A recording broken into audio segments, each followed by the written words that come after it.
Boa tarde, pessoal. Bom, hoje a gente vai apresentar para vocês o nosso trabalho referente à matéria de serviços ambientais e ecossistêmicos. Nós vamos falar questões sobre o Acordo de Paris, alguns esclarecimentos de dúvidas pertinentes sobre o assunto. O grupo é composto pelo Davidson de Almeida, Gabriela Gonçalves, José Braia, eu, Luísa Maris, Samuel Natan e Tiago Luiz. Para começarmos, nós vamos contextualizar vocês sobre qual vai ser a nossa pauta, do que a gente vai falar hoje. Então, de uma forma geral, nós vamos falar do Acordo de Paris, mas, para que vocês entendam o motivo do formato do trabalho que nós escolhemos, eu vou explicar uma coisa para vocês. O que acontece? Nós vamos sentar para debater e discutir qual que seria o tema dentro do grande tema que nós falaríamos, que foi proposto pelo Conrado. Só que com o tempo, com as coisas que a gente foi procurando sobre o antigo tema, nós fomos percebendo que em alguns pontos a gente não tinha conhecimento, ou que a gente não sabia da existência de certas coisas.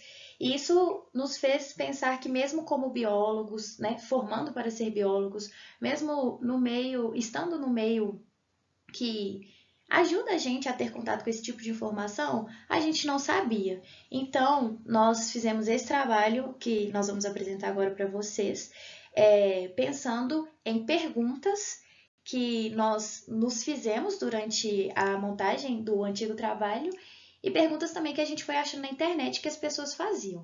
Então, foram 12 perguntas que nós elencamos e nós vamos fazer essa dinâmica. Nós vamos apresentar a pergunta e responder. Para começar, a nossa primeira pergunta vai ser: o que é o Acordo de Paris e quais são os seus objetivos? Acordo de Paris, como é explícito no nome, é um documento assinado em Paris, que é a capital da França. É o principal e mais atualizado tratado internacional contra as mudanças climáticas causadas pelo homem. O principal objetivo do acordo é combater o aumento da temperatura terrestre provocada pelo aquecimento global. Na prática, isso significa impedir o aumento de 2 graus Celsius na temperatura global em relação à era pré-industrial. O acordo também estimula a criação de mecanismos para diminuir o impacto das mudanças climáticas e a substituição de fontes emissoras de gases de efeito estufa. Quais os efeitos do aquecimento global e das mudanças climáticas? Bem, sentiremos muito mais calor e iremos sofrer com secas e derretimento de regiões congeladas do planeta, o que já está acontecendo, né? Esse derretimento ele provoca alagamentos e países inteiros localizados em ilhas devem desaparecer, tragados pelo oceano. Mas não é só isso. Na prática, o clima inteiro do planeta é bagunçado. Lugares antes quentes podem ficar ainda mais quentes, locais mais frios podem esquentar como nunca ou registrar quedas drásticas de temperatura. É por esse motivo que o aquecimento global gera chamadas mudanças climáticas. As mudanças, inclusive, já podem ser sentidas. Os efeitos das mudanças climáticas são incontáveis. Vão desde o mal-estar térmico, né, sentir muito calor, à destruição de milhares de empregos que extraem recursos da natureza, passando por grandes períodos de seca, propagação de vírus com potencial pandêmico, migração forçada de milhares de pessoas de regiões do planeta quentes demais para a sobrevivência humana e por aí vai.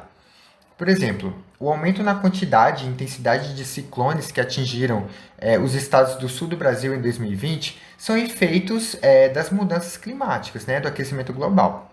Quando alguém diz que hoje em dia faz muito mais calor, não é sua opinião. Cientistas afirmam que a temperatura média do planeta subiu 1,9 graus desde o século XIX. Né? Pode parecer pouco, mas significa um aumento de cerca de 3,3 milímetros por ano do oceano, né? Desde 1993, quando o índice acelerou como nunca.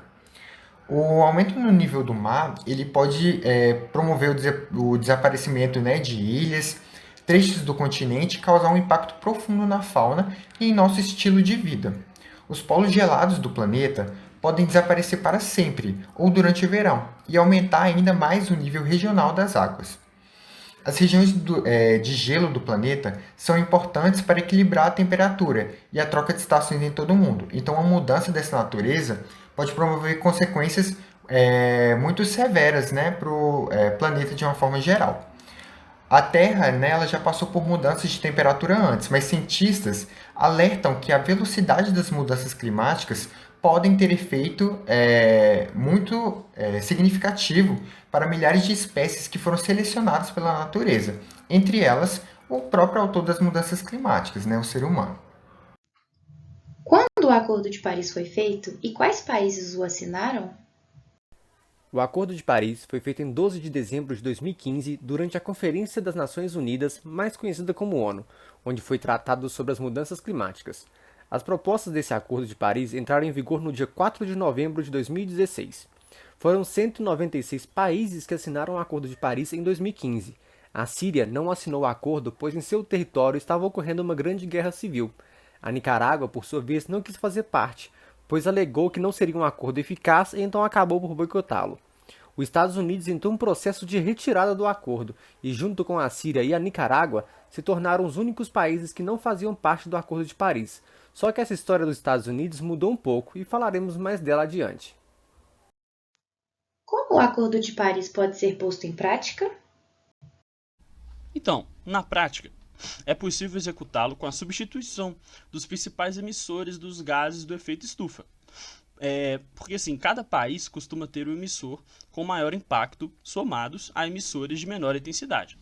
Então, os governos podem, por exemplo, proibir a emissão de determinados processos industriais que liberam esses gases, também impor o uso de filtros em chaminés, aumentar punições para grandes e pequenos emissores, incentivar o uso de carro elétrico e até mesmo mudar a fonte de energia elétrica do país e torná-la limpa.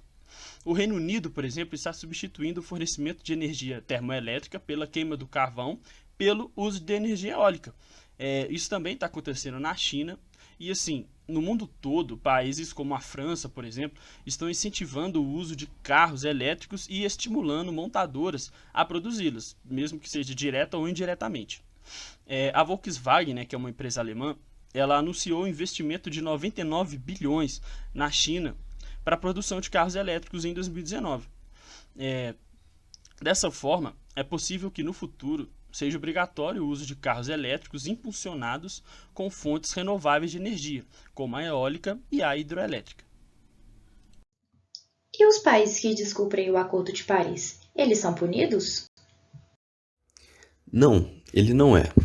O Acordo de Paris é uma cooperação mundial de combate ao aquecimento global e não prevê punições. Para entender melhor, pense em uma grande e continental reunião de condomínio.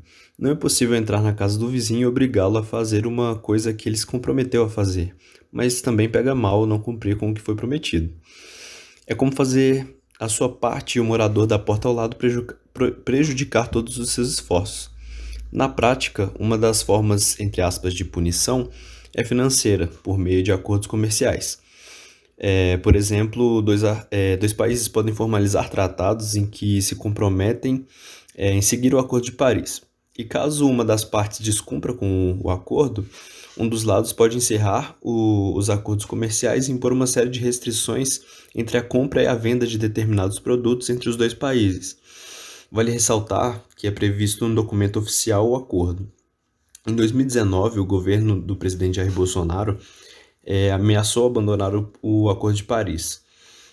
Como resposta, o presidente francês Emmanuel Macron anunciou que não manteria o acordo comercial com a Mercosul caso o Brasil saísse do termo. Tanto a Europa como os outros países da América do Sul pressionaram Bolsonaro, que manteve o país no acordo. Como é decidido o que cada país do Acordo de Paris deve fazer? Como uma reunião de condomínio, você não pode abrir a porta do vizinho e obrigá-lo a cumprir o que foi determinado, correto? E o mesmo acontece com o Acordo de Paris. Países independentes são soberanos, por isso, quem se comprometeu com o acordo pode criar as próprias metas para cumpri-las. É o chamado NDC. Mas o que é o NDC do Acordo de Paris? Bom, cada país teve 5 anos para apresentar o NDC, né, entre 2015 e 2020. A tradução de NDC é Contribuição Nacionalmente Determinada. No final de 2020, os países que assinaram o Acordo de Paris apresentaram as próprias metas. Vale ressaltar que as metas de NDC não são relativas ao ano atual, né, de período industrial, mas a um ano anterior ao acordo. Por exemplo, o Brasil usou como base o ano de 2005.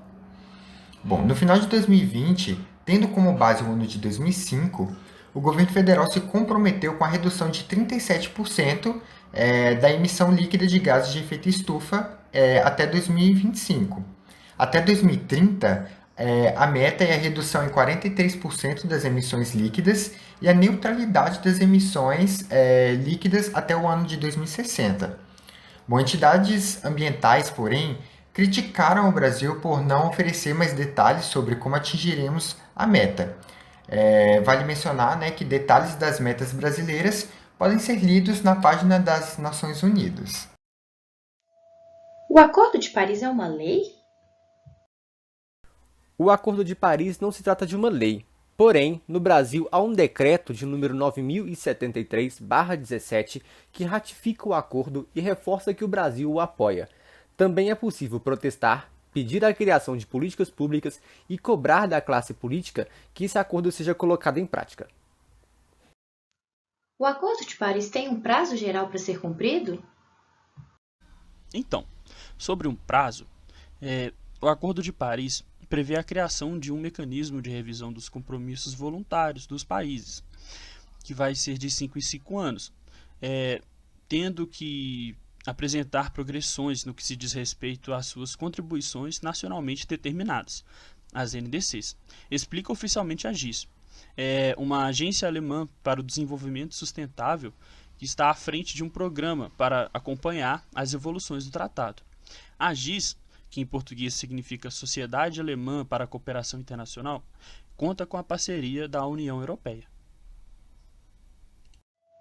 Quais são os países que causam mais impacto no Acordo de Paris? Bom, segundo a GIS, o G20 representa 78% das emissões mundiais de CO2. Os países do G20 são Brasil, Argentina, Austrália, Canadá, China, França, Alemanha, Índia, Indonésia, Itália, Japão, México, Coreia do Sul, Rússia, Arábia Saudita, África do Sul, Turquia, Reino Unido, Estados Unidos e a União Europeia.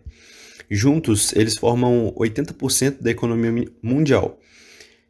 Os principais emissores de CO2 na atmosfera são a China, a União Europeia, Índia e os Estados Unidos, que juntos formam 55% das emissões nas últimas décadas. Os Estados Unidos voltou ao Acordo de Paris. O que isso significa? No primeiro dia de mandato, o novo presidente norte-americano retomou o Acordo de Paris.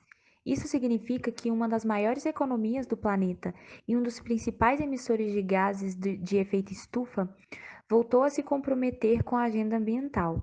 Biden se comprometeu a zerar a emissão de dióxido de carbono para a produção de energia elétrica até 2050. Quais ações o Brasil pode realizar para cumprir o Acordo de Paris? Bom, para André Guimarães, membro do Conselho de Coalização Brasil, Clima, Florestas e Agricultura e diretor executivo do IPAM, o Brasil tem um potencial muito grande para promover um dos maiores combates ao aquecimento global no mundo. Segundo o especialista, o Brasil já conta com fontes de energias renováveis, como por exemplo as hidroelétricas, e que, segundo ele, em outros países iria custar uma fortuna. E, de fato, o Brasil é um país muito rico em recursos hídricos, o que torna vantajoso a implementação e exploração desse tipo de energia. Segundo ele, também, uma outra saída seria combater o desmatamento pelo país, especialmente na região amazônica, e estimular a mudança, por exemplo, para carros elétricos. Ele ainda enfatiza que o Brasil tem a faca e o queijo na mão. Contudo, não é o que temos observado nos últimos anos com as notícias nas principais plataformas de comunicação. E através das notícias difundidas por essas plataformas de comunicação, que vimos que o Brasil está indo contra as suas metas e objetivos previamente estabelecidos sob a perspectiva do Acordo de Paris, do qual ele é signatário, inclusive. Isso fica muito claro, por exemplo, com notícias de ameaças de saída do Acordo do Clima por parte do governo, né, alegando que o mesmo interfere na soberania nacional, né, através de notícias dos crescentes aumentos nos índices de desmatamentos e queimadas, que têm batido recordes, notícias que pontuam o enfraquecimento dos órgãos ambientais, bem como das políticas vinculadas às questões também ambientais e redução de verbas, né, para a criação e manutenção de áreas protegidas. Então, tudo isso mostra a realidade atual do país e evidencia que o Brasil, né, que é uma peça-chave, por exemplo, no Acordo de Paris, deve repensar a forma que está lidando com essas questões, para que futuramente não seja tarde demais. Essas foram as perguntas que nós elencamos para apresentar para vocês. Nós esperamos que tenham sanado algumas dúvidas, mas que também tenha surgido o interesse de vocês procurarem mais sobre o assunto. Nós, se formando como biólogos, precisamos estar por dentro de assuntos como este. Muito obrigada pela atenção e uma boa tarde.